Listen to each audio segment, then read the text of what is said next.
I guess that brings us to psychometric tests.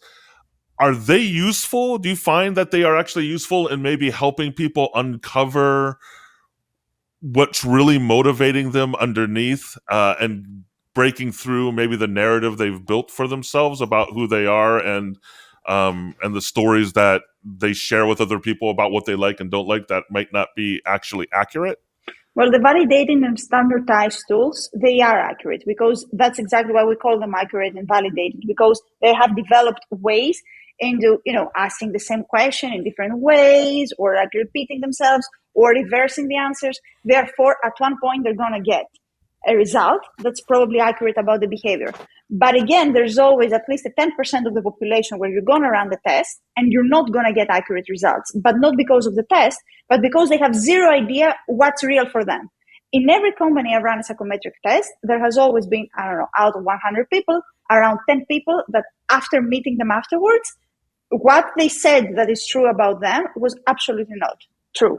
But it's usually not because they actually, want to fool the interviewee, which also happens sometimes. Like they give the answers they expect that you would like them to give. But most of them are actually not self-aware. So they see themselves as being very assertive or very passionate. Well, they're not really. And another thing that I keep seeing, especially in 360 feedback tests, when you also have someone to answer questions about themselves, is that many people, they don't answer the questions based on what applies in the public population, in the average, but based on what applies to them. So, for example, you might think that this person is super stressful, and they will say, I'm not stressful. And they know that compared to what happens in their heads, they only put out in the environment 50% of it. So they judge the reality based on the internal demons and internal struggles. So that's why, by the way, we shouldn't be applying psychometric tests, people that are not licensed to apply psychometric tests. That's why a psychologist or a psychometrician is needed, because that's exactly what we offer. Otherwise, every company, they could just take a psychometric test and apply it on their own. So you're saying it's unethical for me and Jodah. You're saying it's unethical for me and Jodah to sell our test. You're perfectly fine. You're the least of our problems. Well, no, I disagree. I think we're probably the first of your problems. But the question. So I just did a research effort recently, a very small one, and something very similar happened. And it's interesting, the difference between one's reaction to the world and then the perception to the reaction of their world. And it's a small sample, but what we were doing was we're analyzing somebody's experience on a workflow of a product that I was overseeing. And I noticed them having problem left and right. Like they couldn't click on certain things, they couldn't find certain aspects to the solution. But when asked them sentiment, like how we asked them on a Likert scale of 1 to 7, or like how findable were things, how easy was it, how whatever, they all gave it 6s and 7s. They all said it was easy to use, easy to find. And so the perceptions of the system were radically different than what I was perceiving them, where what we qualify in my industry, the happy paths. And so how much do we lie to ourselves? It depends person per and what a problem is it? It depends person to person. It's it's on the scale, and there are certain when it comes to psychometrics, I think there's many different models and tools, and I agree that only licensed and certified people should kind of dabble in this. But the fundamental Dan and Jodah. The fundamental problem with the psychometric testing is that you are getting the version that people want to give you, right? Like a lot of people who don't want to go to therapy will tell you, well, the therapy doesn't work because I will only tell what I want to tell. And this is true. This is true. And by the same token, the psychometric testing, and there's a myriad of them, and you can pick. And I am skeptical, yet I think that they work for certain situations, for certain people, and they're great conversation openers, right? So a lot of coaches Right. will tell you, I start with this, whether that's 360 or Enneagram or any of the other made up, 5 personalities, whatever you want. Every single one of them is deeply flawed. And they are so flawed because they're only telling you what the person wants you to know, right? And like I think Lisa Feldman Barrett, who wrote the How Emotions Are Made and the 7 Stories on the Brain, talked about it in some context, how we can, like, scientifically, what we're looking at is clusters, right? Like certain people, when they do this, they also do this. And like we can cluster people and behaviors, yes. But the value is in, it really opens a conversation, and you can start kind of talking to people. Once you have the results, then you can probe and kind of look. And I think that they're very helpful for organizations and for individuals when you pick the right ones. So again, that requires some level of experience and expertise, and you can't just do like a week-long coaching training and be like, hey, I'm gonna tell you how to fix this organization and give you an analysis. But they are deeply flawed in that they are only giving you what people want to share. And I understand how they are constructed, and I've been around developing some, and I still maintain they are dubious at best when it comes to help. Well, I think we've got controversy. We have some controversy. Wait, one Zoe, second first. The other, before we go there, hold on, I'll give you a second to do it. Hold on, just turn taking. We have a lot of Sufi mystics who are listeners, so we want to emphasize that any comments about the Enneagram are the sole opinions of our guests. So please don't unsubscribe all the Sufi mystics who are avid listeners.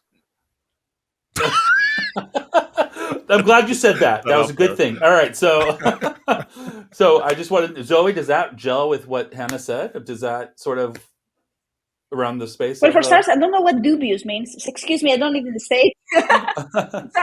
Dubious. Not what Dan said. What Hana said. A little bit too. I would say very, very elaborate for me. Can someone give me the gist? What I meant to say is that the tests and psycho and all the tools that we use, whether that's 360 or any other tool that you may use, are deeply flawed in the sense that they will tell you what the person wants to tell you, right? So that's one. The other aspect that you mentioned, Zoe, yourself, was the other problem with them is when you ask somebody, okay, do you like to go out? And that's a legit question on the quiz, but the answer might be, for me, going out means, 10 years ago, that would be every other day we would go to a dinner party or blah, blah, blah. And these days it's like I go out, once in a blue moon. And so do I answer yes or do I answer no? And so these things are perceived by the reader or by the test taker also on the scale. So there are 2 issues. One is they will only tell you what they want to tell you. And then 2, they will, the respondents will interpret, just as you say, what that question is for their own personal, sliver of the world, which in aggregate, might not necessarily lead to accurate results. But both of them are easily fixable. And the third thing I was going to say is, and despite all that, despite being problematic, despite being, intellectually, questionable value, I think they do have value, and I think that they do reveal something, and they have place. So I am not I can be aware of the issues and I can still use them. I can still find the right fit for the right company or for the right client, and it might actually reveal something that it's important. Mm-hmm. Okay.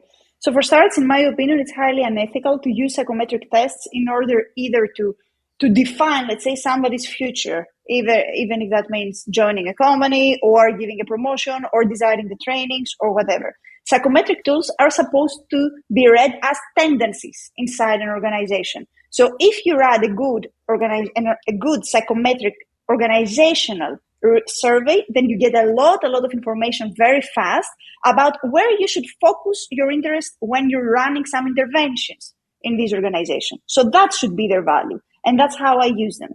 And when you use them that way, you don't really care about what you just described, Hana, because it's not so much about this one particular person that's going to try to ruin the entire thing because they're going to tell you what they believe in. This is easily fixable because at the end, when you see something that doesn't really match in the grand scheme of things of your results, then you go and you run an interview.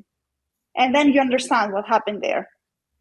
So, and that's why exactly we go back to A. They shouldn't be used by people that, one, they don't understand how they should be used, and they can't run this debrief at the end.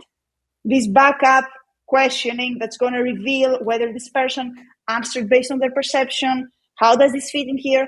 And another thing is that what I usually try to do is I develop specific psychometric tests in an entire organization. If they tell me, okay, Zoe, just run for these 5 people, then I'll say, why? What does it matter? Let's say that you reveal, I use a 5-factor and we find out that these 5 people are very extrovert. What is this information? Does it mean anything for you? What will mean something is that if we measure everyone and we find out that the organization, scores like 3.5 in extrovert, and then those 5 people score 2, that means something. We know that probably they won't be a good match, or we need to find a way to help them, or we need to apply different tests for those 5 people. So it's all about what you're trying to do. Most of the psychotherapists, they usually don't even apply psychometric tests in their evaluation unless they're searching for something very, very specific, like a disorder. If they are searching for a disorder, then only they will apply some kind of test, but still it won't be enough.